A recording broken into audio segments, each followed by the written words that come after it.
Okay, so this relates back to both being able to do the math, which was give you some practice doing the math, and to see how, depending upon your industry, what you should expect in terms of a return on assets, and whether the components of that should be coming from asset turnover or from profit margin, what's driving a higher return on assets. We're now going to shift from return on assets to return on common equity, which is just return on assets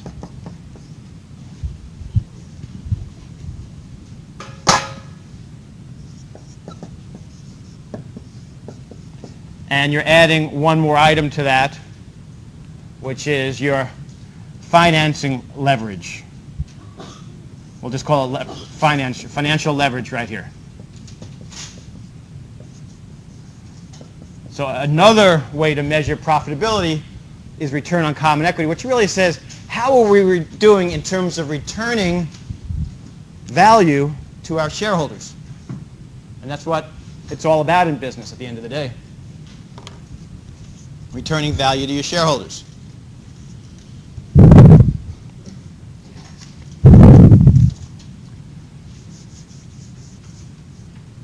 So it uses that same net income that we struggled a little bit with. So this net income is the same one we did for return on assets adjusted for financing and taxes.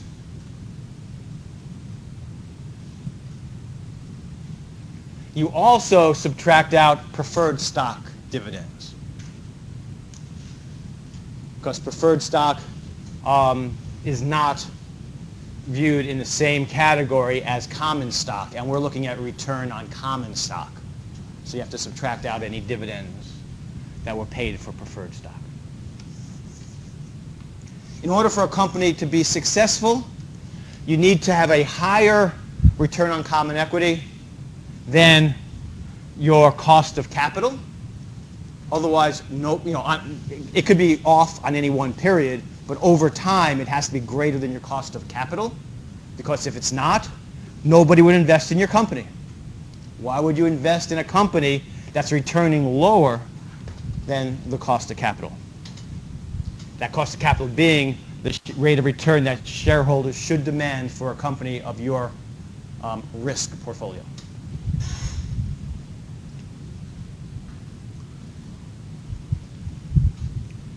As I said, the key component, the additional component of return on capital equity versus return on assets is it brings in this concept called financial leverage.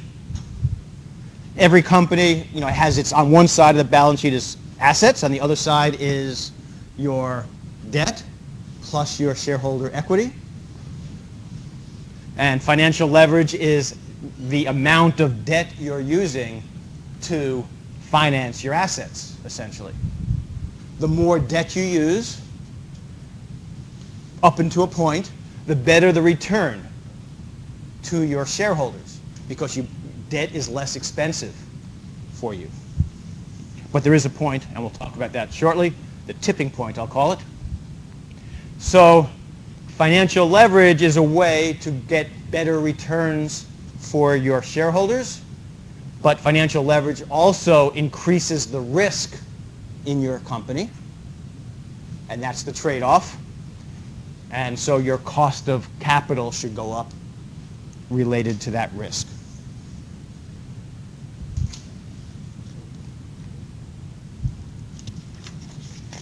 So, as we said, it's the same, these are the same two things that we had just done for return on assets.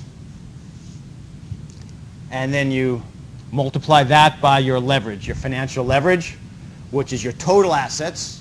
And another way of saying total assets is your total liabilities plus your total shareholder equity over your shareholder equity, common shareholder equity. So, by definition, this number will be at least 1, right? Because this denominator is also in the numerator, unless you had negative debt. I don't know what that means. So your numerator, by definition, will be a bigger number than your denominator. So you'll be multiplying your return on assets by this leverage factor. And that's what the return on common equity is.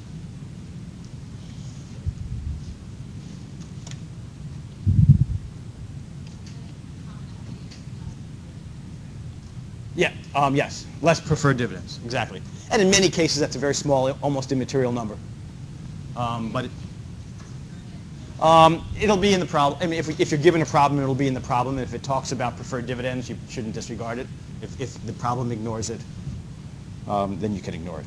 And for your companies, to the extent you're doing this for your companies, determine whether it's material or not.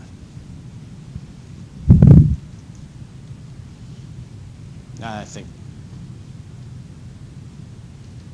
So this is another way to look at it. We're not going to get into this in too much detail. Another way to look at your return on assets is your creditors get a return, generally lower than what your shareholders should expect because your shareholders are taking greater risk since the creditors get paid before the shareholders get paid.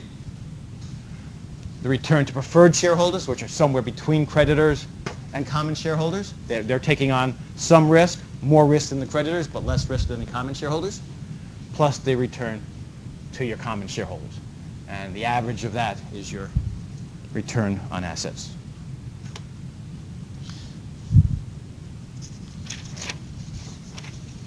And that's the return on common equity.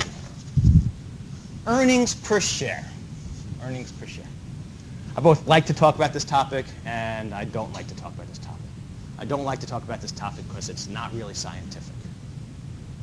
But it is probably the most quoted, one of the most quoted numbers you'll see in the marketplace. It's required to be quoted in the marketplace. Earnings per share. Quarterly, every company comes out with their earnings announcement. Leading up to the earnings announcement, stocks react. What's the earning? Analysts are constantly saying we think their earnings are going to be a certain number, and stocks are reacting to that expectation. And as you get closer to the earnings, stocks react to the expectation on the earnings. Then the announcement comes out, and the market has a frenzy. Either it goes up because they've exceeded earnings estimates, or it goes down because they didn't meet estimates. And then usually after that frenzy, it finds its new level, a natural level again. There's actually money to be made right after earnings announcements because the markets are inefficient for a period of time right after earnings announcements.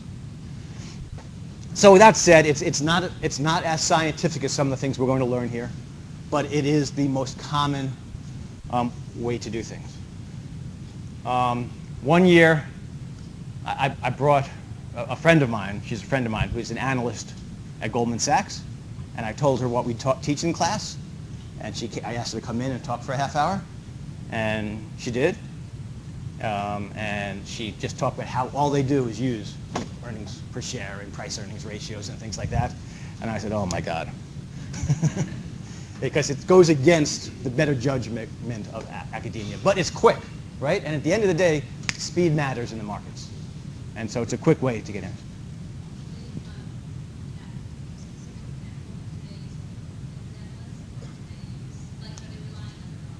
They're using the markets because at the end of the day, they want to make money off the market. If they only use their own, then they're using only part of the information that the market's using.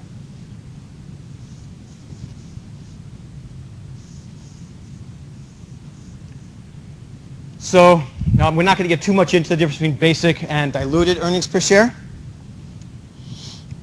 But essentially, basic is just net income minus preferred dividends over the weighted average of the number of common shares outstanding.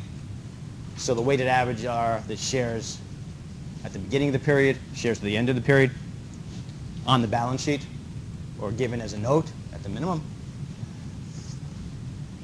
And so that's your earnings per share. The diluted earnings per share, some companies have things like convertible bonds, stock options and warrants that kind of dilute the earnings. So you would add them back in, and then you weight those shares. And so you might see diluted versus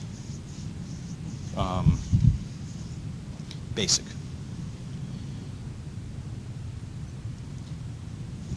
Now, I'm going to take us away from this slide for a second. Here's some of the reasons why earnings per share are a little bit crazy. Who's heard of the company Berkshire Hathaway? And who runs that company? Warren Buffett. What do you think their earnings per share is? $4? Other guesses? Class A. Class A. Yeah, no, I'll show. You don't need to look. I'll show it. Any other guess? I got $4.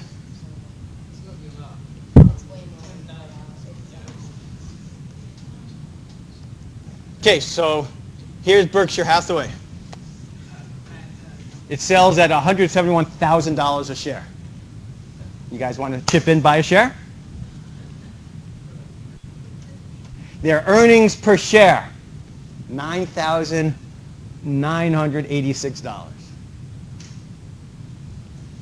$9,986. That's a bit unusual. So they have a Class B that trades in the normal range, but this is the class that's the true common owners with voting rights and all the rights that come along with being a common owner. They never distribute dividends. They never split their stock. They're looking for a certain class of stock. Their market cap is $280 billion. That's a pretty good number. But how do you compare this to anything, right? Because they've just chosen to have very few shares of stock. So earnings per share is somewhat irrelevant here. Let's take another example. Let's look at Citibank, okay? And we'll look at Citibank compared to Bank of America. So here's Citibank. Trades at about 50. Its total market cap is 160 billion, pretty good number. Their beta, which we'll talk about in a moment, and we'll talk about a lot more next week or 2 weeks from now, is 1.86. The market as a whole has a beta of 1. A beta greater than 1 tells you it's a more risky investment than the market as a whole. Their earnings per share is 2.72. You should be able to read these things, by the way. If not for this class, just for life. And it trades at about $50 a share, $53 a share. Okay? So that is Citibank. And that's Citibank, their earnings per share, let's remember, is 272. Bank of America, BAC, trades at 14-ish. A similar market cap, about 150 billion. Their earnings per share is 32 cents a share. Their beta is about the same, just showing you that because we'll need to know it later in the semester. So is Citibank a better bank, more profitable than Bank of America? Maybe. Slightly more risky, but you need to be careful. The beta's close. You can say something here? I heard something. The number of shares outstanding matters with earnings per share for sure. Citibank, which I'm a proud owner of their stock. Not really proud, but I am an owner of their stock. I just want to take a look at, well, before I do that, let's look at the chart for Bank of America. It was flying high. Then 2008 hit, right? They were in a lot of trouble, and now it's kind of just hanging out here. Let's go back to Citi.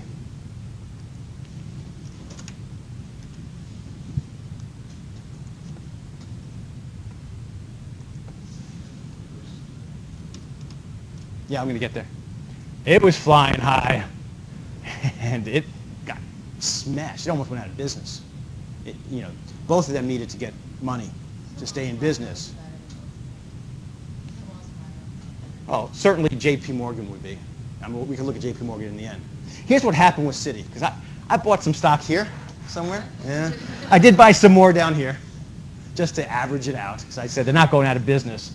But it's going to be a long time before I get that paid back. Citibank was trading at $3 a share. They did a reverse split, a 1 for 10, 10 for 1, whatever. So they reduced their numbers of shares tenfold because they didn't think it was very becoming for a major bank like Citibank to be trading almost like a penny stock. So they went from being a $3 to a $30 without changing anything, just changing the rules. So if they were still a $3 bank right now, what would their earnings per share be?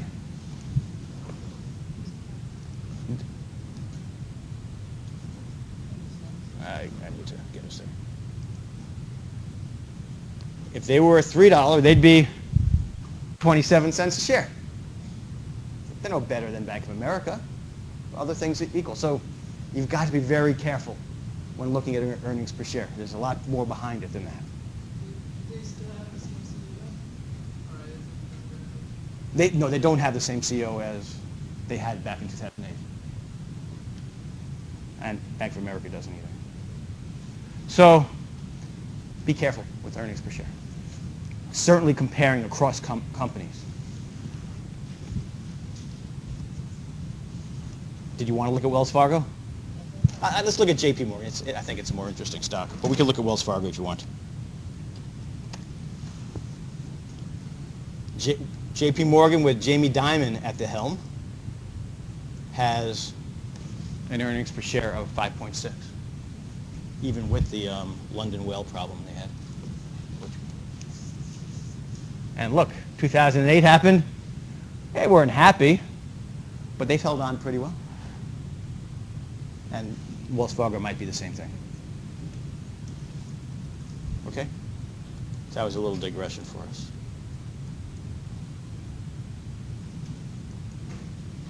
So some of the criticisms of earnings per share. It's very difficult to compare across firms. You can do time series comparisons.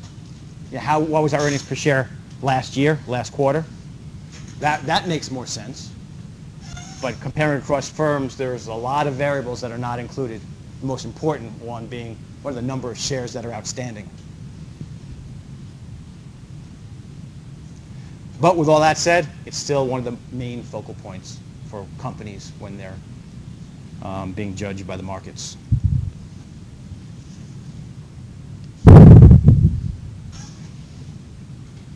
When you do time series comparisons, you need to think about that. Things like, are they changing their product mix and their geography mixes? Have they made an acquisition, a divestiture? Have they changed their accounting methods? In this case, a 1 for 10 split or a 10 for 1 split, whatever it might be. Do they have unusual or non-recurring amounts in the earnings per share? And quite often, those are reported as well. One-time earnings or things of that nature. And you all as analysts, your job in this class is going to be to look at stuff like this. And as you forecast forward, understand what's been happening in the past so you have a better estimate of what to expect in the future. Because judging a company's value in the future is based upon understanding what's going to continue to happen going forward. What has been happening and what's going to continue going forward. Okay, so that's the time series. If you do cross-sectional between companies, different industry definitions, even Coke and Pepsi aren't direct competitors. We talked about that on Wednesday.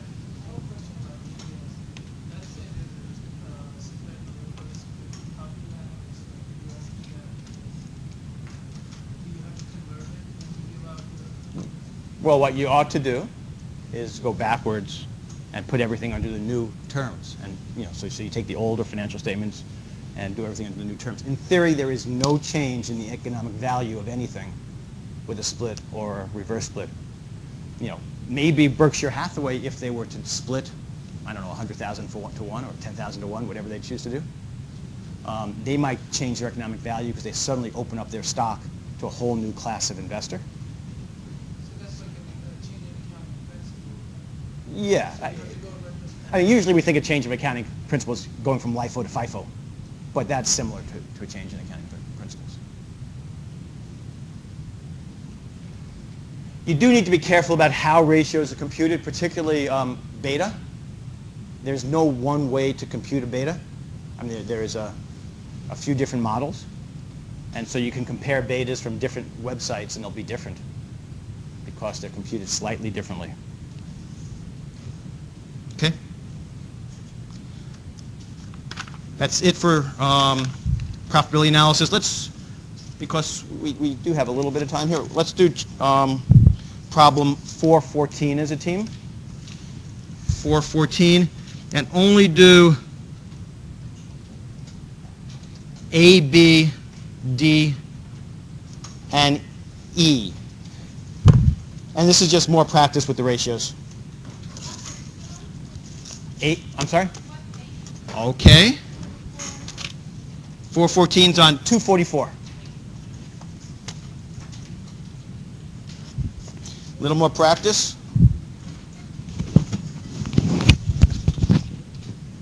I'm going to put this back in here, okay? No problem.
Okay, now we'll talk about risk analysis versus profitability analysis. Now there are lots of ratios that we'll talk about. You get to choose which ones are relevant for your company. You don't want to show all the ratios. They kind of tell similar stories. Pretty much, any two numbers in a financial statement could be a ratio, right? So you're looking for those that tell a story that's important about where your company is.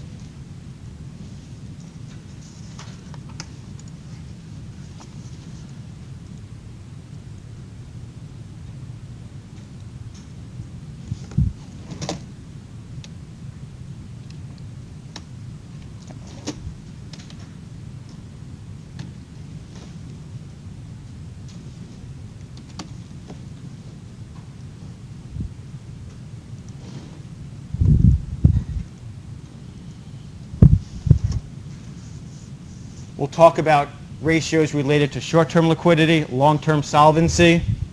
Then we'll talk about credit risk. This will move away from ratios, and we'll just talk about the components of credit risk.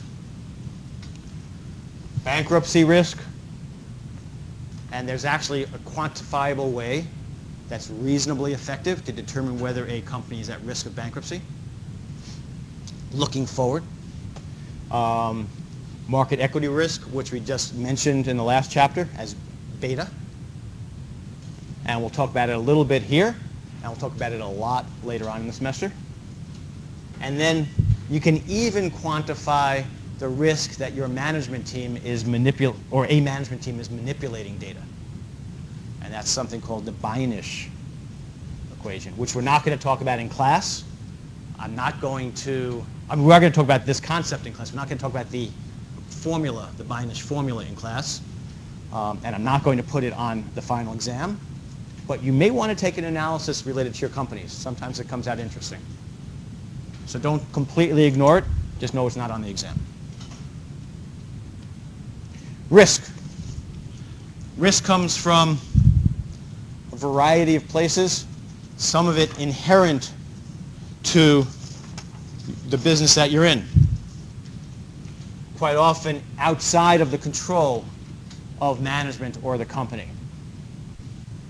If you're an international company, which most companies are, major companies are, exchange rate risk, foreign exchange risk. Host government regulations risk. If you're an oil company in Venezuela, you've been at risk that they may nationalize your holdings. Political unrest, expropriation, which is similar to that. Obviously, there's the risk of recession, inflation, interest rate changes, demographic changes, political changes. These are all risks that are outside of your control. Technology risk. Particularly in today's age, technology can make a company obsolete in no time. Competition, new competitors can come up quickly, regulatory risk, etc. So there are a variety of factors that contribute to risk. Investors need to understand the risk profile of what they're investing in, whether they are shareholder investors or banks or bond holders. Whoever is choosing to put money into a company wants to understand whether that's a good investment or not based upon the risk. Financial risk, related to what we were talking about before, financial leverage. Leverage in general is a technique to multiply gains and loss. We mentioned on Wednesday operating leverage, the idea of replacing variable costs with fixed costs. Have fewer people working and machinery instead of people. If you increase your volumes dramatically, operating leverage should increase your profits dramatically because it's got a lot of fixed costs that will cover a lot more volume. So you have an opportunity to increase your profitability by replacing variable costs with fixed costs. Comes with a risk. If you don't meet those volume levels and you have these fixed costs that you need to pay for, that's your downside risk. So that's operating leverage. We're talking more about financial leverage here, which is the use of debt in addition to shareholder equity.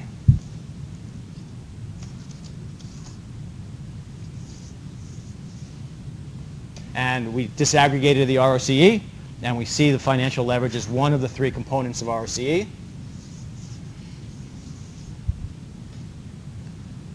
The higher your leverage, the higher this number, which is going to be greater than 1, the greater risk you have. And there's been lots of analysis on this, and debt is not a bad thing. Debt is a good thing up until something called the tipping point, where your debt level is so high that you run the risk of bankruptcy. And that is the challenge in leverage. Leverage yourself only up to the point where it's valuable and not past that point. And leverage is a huge topic in America, whether it's the leverage that the US government is taking these days or the leverage that any individual company has. And it is an interesting topic. That's a detriment, Yeah. It's always the same formula. It's the same thing we did in the last chapter. Just shorten it. Yes, sir. That's the use of leverage. You're individually leveraging your ability to invest. Exactly right. You're borrowing money to invest more. That's leverage. And since we're somewhat amateurs in this world, it's a dangerous leverage because our tipping point can come up on us and we don't know it. Okay, short-term liquidity. So we look at short-term risk, liquidity risk, and long-term risk. So short-term liquidity risk is the ability to generate cash to service your day-to-day needs, your working capital needs. You need to be able to keep your company running day to day. And one of the first rules of life, pay as late as you can, collect as early as you can. And you should do that when you get your bills each month. Pay as late as you can.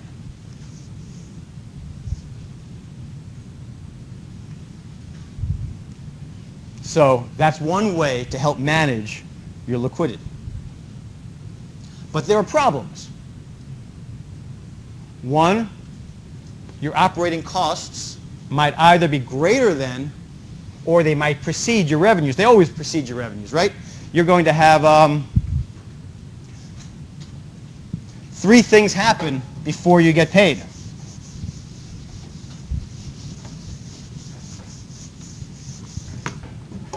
Right? You have the costs, you're manufacturing your stuff. Then it sits in inventory for a while. Then you're lucky enough and you sell it. And then you have an account receivable.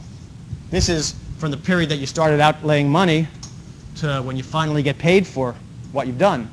And on the other side, you have the accounts payable. That's when you collect it. It's rare that this is a shorter period of time than this. It's very rare. So naturally, you're going to get paid later than you have to outlay your money. Now, there's sometimes some businesses are such that you get paid in advance. Boeing gets paid as they're producing airplanes and things of that nature. But that's the trade-off. A well-managed company, since they're getting paid more than the cost, they kind of build a little nest egg there, so they have cash up front to fuel it themselves. If you have a lot of debt, that's also a reason, because you need to service that debt. You need to pay for that debt. So on top of your operating costs, you also have debt servicing charges of paying off your debt, interest and principal. So a lot of companies have the ability to borrow in the short term through lines of credit. Lines of credit are just relationships with banks where if you need to borrow money, you've pre-planned it, so you don't have to go through a whole process to get the money. There's a certain amount of money that the bank will lend you without question. Or issuing a very short-term commercial paper of some kind.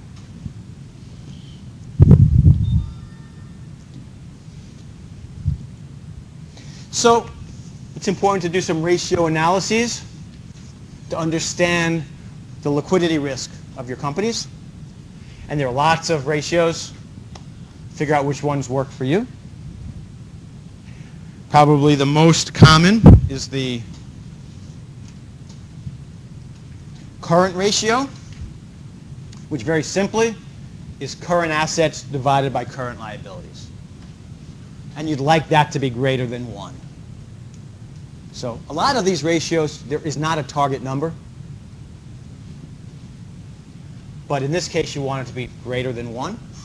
Now remember, current assets are cash, cash equivalents, prepaid liabilities, inventory, marketable securities. So it's not just cash. There are lots of things in this current asset category. What happens if it's too high? You're not giving your shareholders value, right? Why did Apple just pay a huge dividend? It was sitting on cash for a long time because it had its investors believed that they would figure out how to do something valuable with that money better than we could. But at some point, the investor no longer believes that, and so Apple wanted to get rid of that cash, and they did it by paying out a large dividend. They've done it a few times. But you need to be careful interpreting it. Let's say you're a growing company, and you grow your assets and your liabilities equally. And your current ratio is greater than 1 as you would expect. The net effect of that is it's going to decrease your current ratio. Let's say your current assets were $1.2 billion and your current liabilities were 1. Okay? So your current ratio is 1.2. Let's say you've increased them both by, what's a good number? 0.3, 300 million. So now you'd have 1.5 over 1.2. I don't know what this ratio is, but I know it's less than 1.2. The denominator increased the same, yeah. So if you increase your numerator and the denominator by the same amount, you reduce your current ratio. If you don't do a good analysis on that, you'd say, oh, things are going bad cash-wise or current ratio-wise. But in fact, it's not necessarily bad. And then there's the issue of the fact that inventory is in here, right? That could be managed. Produce a whole lot of inventory even though business isn't good. You're just shifting from cash to inventory. Or have lots of receivables because you're not doing a good job getting paid. So if a good part of your current ratio is tied up in these two items, then the next one will be a quick ratio. Exactly.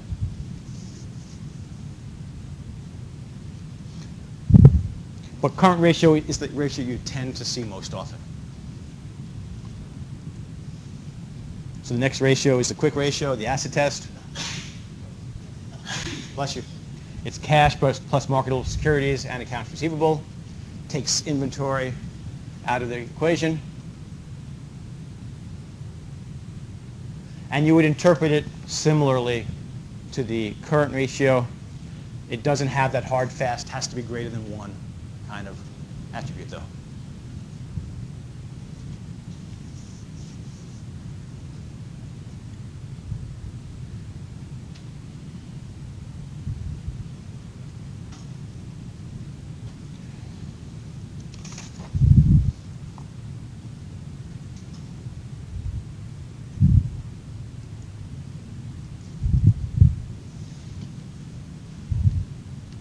Operating cash flows to current liabilities.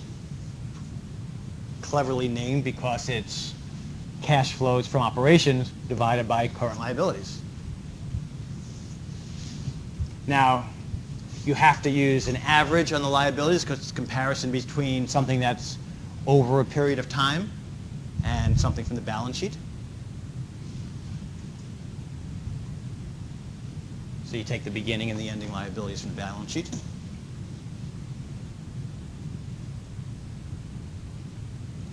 And this is fairly important because cash from operations is what you're really looking for, right? A well-run business should be finding its cash in operations, not from financing, not from investing. A well-run business should be getting their cash from here. So it's a fairly useful ratio. And here's one that shows, again, there's a target you want to be above 40% or 0.4.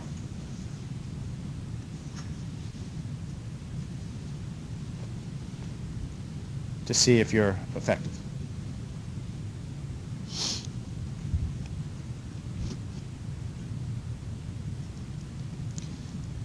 Just because we don't have enough ratios, we'll have revenue to cash ratio.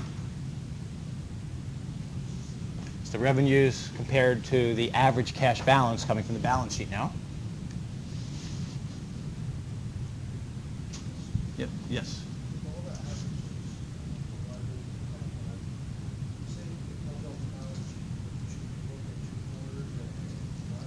Yeah, exactly. Quarter one, or year one, year two divided by 2. We'll be doing year, in our class, when you're looking at your final project, it'll be years, not quarters. Generally years. Generally, I mean, matters what you're trying to analyze. You know, quarters can have a lot of seasonality in them, and that kind of takes away some of what we're trying to figure out.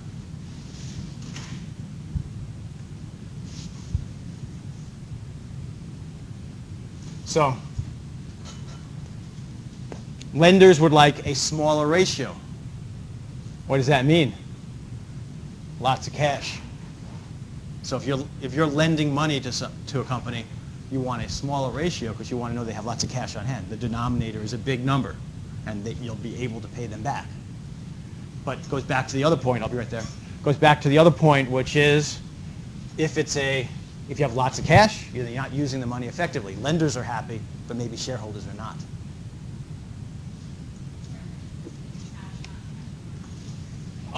Cash is really, whenever we say cash, it's cash equivalents. Things that could very quickly be converted into cash. If you could trade, if it's a commonly traded equity, you can consider that cash, sure. There is risk in the value, and particularly if you have a lot of it, and you can actually change the value by selling.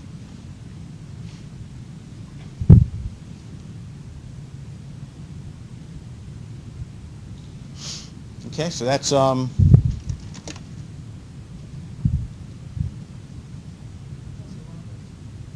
yes, sir. Trading securities are different than other types of investment. What do you use to account for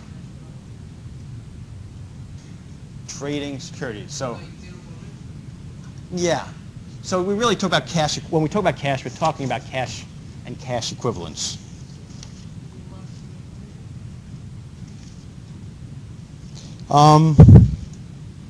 If you could liquidate it right away, then you would include. So yes, you could include trading securities.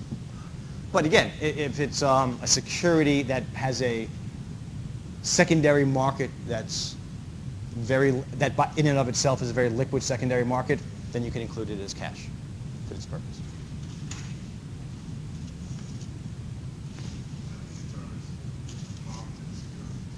Yes. Yeah. Yes. Marketable securities.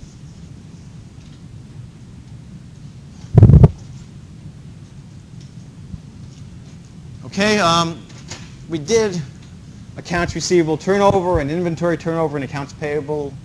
Well, we didn't do accounts payable turnover before, but we know how to calculate the turnovers because we just did it. And a very interesting concept is the days receivables or the days held in inventory, and that is simply taking 365 and dividing it by the turnover ratio. So 365 divided by 10, so receivables takes 36 days for you to get paid your receivables, or I think this is Pepsi. So it takes 36 days for Pepsi to get paid their receivables. They're holding their inventory for 40 days. Now, the good news is they're paying in 45 days. That's good compared to receivables. I mean, that's a pretty good comparison. right there. It's because they're Pepsi and they can. And similar to what we had said there, your days accounts receivable outstanding, 36, plus your days of inventory of 40, minus your accounts payable of 45, tells you the number of days you need to finance in some way. And you can either finance it internally through cash you have on hand, or you have to find another source of financing from the external markets. For the days receivable outstanding, what would you consider a good number? Is it all depending on the company? It's really depending upon the company. What would you consider a good number if somebody owes you money? Well, as long as the payables are longer than the receivables, then I guess that would be good. Right. And you oftentimes you'll have terms on these receivables, so you'll try to force them to pay early by having a discount based on early payment. The problem with receivables is as they extend, it's not only that you're not getting the money fast enough, but the probability of getting the money decreases the longer the receivable goes. So it's the combination of the two that keeps you wanting to keep your days receivable shorter.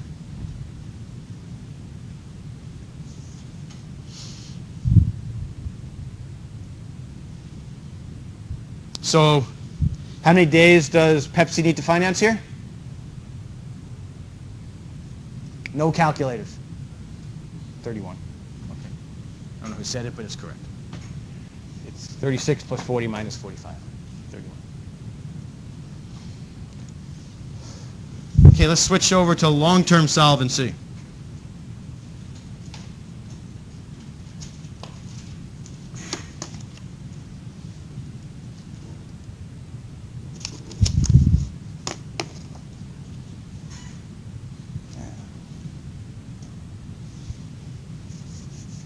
And this is your ability to satisfy your long-term debt. Long-term debt's usually purchased so that you can invest in long-term assets. That's the purpose of long-term debt. And you use your financial leverage because you, rather than putting more shares out in the market and having to pay off more shareholders and therefore diluting their ability to get a return, you look for creditors who accept a lower rate of return for lower risk. Their risk is lower because should something happen to the company, they get paid first. So since debt provides leverage, it's not necessarily bad up until a tipping point. That tipping point is the point where your bankruptcy risk becomes a real threat.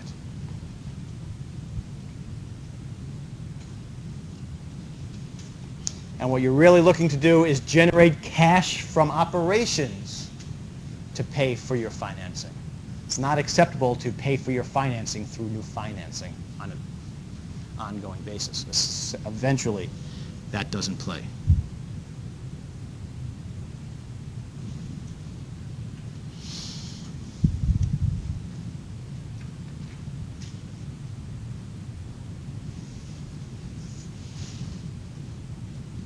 We'll look at debt ratios, interest coverage ratios, and operating cash flow to total liability ratios.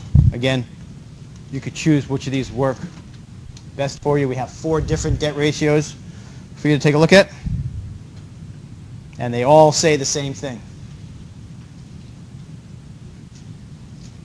It measures the amount of liability that you have. It really measures your leverage. The higher your debt ratio, the more risk of insolvency.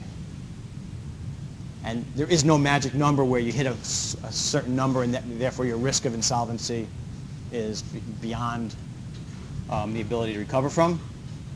As you would expect, there is no magic number. So the first one is long-term debt to long-term capital. It is exactly what you think it is.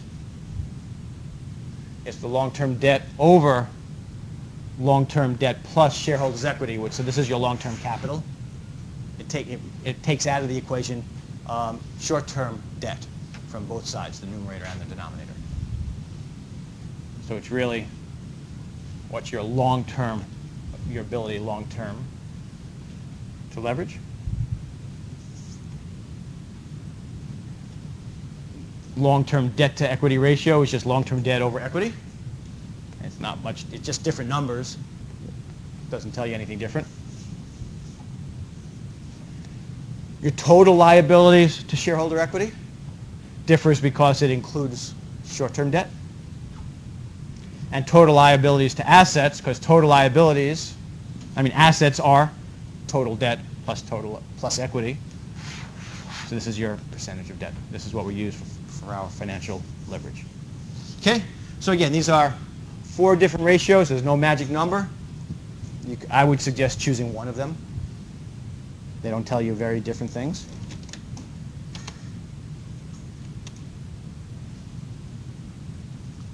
So Pepsi's liability, total liability to shareholder equity is 107%. What does that tell us? More debt than equity. Just a little bit more, but more debt than equity. This is the one ratio where being over 100% is normal. If you look at the others, taking out of the equation short-term debt, you'd expect it to be less than. It's all a balance of which one's cheaper. Do you want to give equity and give dividends, or do you want to? Right. The best companies have debt. Everyone has debt. Right? Because you want to leverage your ability to bring shareholder value. Now, if you're a company in decline, you should be paying off your debt so that your shareholders are not saddled with a bankruptcy at the end. So if you've gone through your life cycle and you're in decline and you can't see a way out, you should be paying off your debt and get your debt close to zero at that point. Right.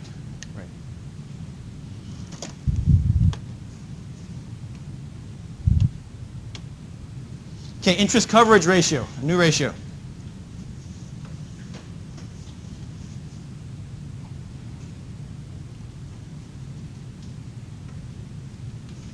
So you have to pay off your interest, your long-term debt.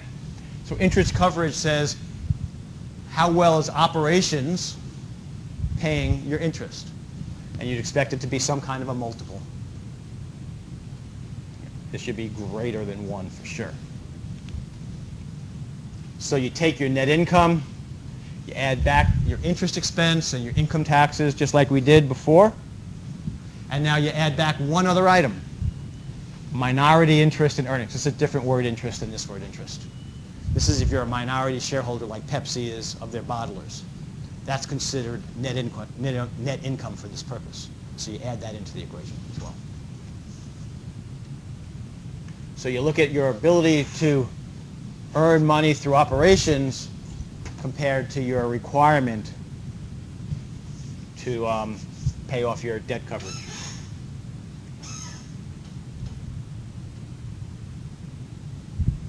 The fixed charges coverage ratio includes things like pensions and lease payments as well. So it's very similar.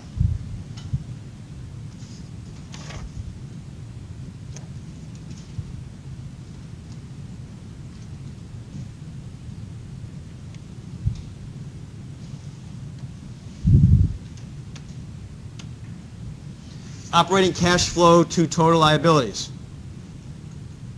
Cash flows over your average total liabilities. Remember, liabilities is balance sheet. Cash flows are coming from the statements of cash flow. And this is telling you whether or not you're able to generate cash flow to cover your debt.